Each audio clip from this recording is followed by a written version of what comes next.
நம்ம பழைய நண்பர்களோ இல்லை யாராவது சந்திக்கும்போது என்ன பண்ணிகிட்ருக்கிறேன்னு கேட்போம்.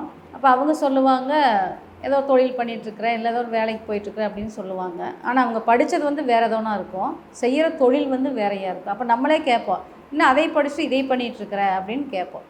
அப்போ அவங்களும் வந்து ஆமாம் நான் படித்ததுக்கு நான் செய்கிற தொழிலுக்கு சம்மந்தமே இல்லை அப்படின்னு கூட சொல்லுவாங்க. அதாவது எப்படின்னா டாக்டருக்கு படிச்சிருப்பாங்க, அதுக்கப்புறம் என்ஜினியரிங் படித்து அவங்க என்ஜினியராக இருப்பாங்க. இது நிதர்சனமாக நடந்துகிட்ருக்கிற உண்மை.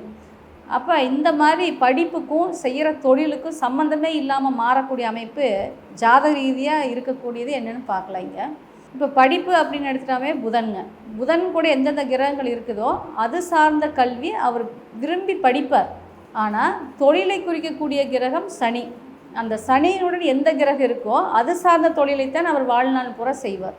அப்போ இந்த ரெண்டுக்கு வித்தியாசம் இருக்குது. சனியோடு சேர்ந்து செய்கிற தொழில் பணத்தை கொடுக்கும், ஆனால் புதனோடு சேர்ந்து இருக்கிறது படிப்பைத்தான் கொடுக்குமே ஒழிய பணங்கிறது இரண்டாம் பட்சம்தான்.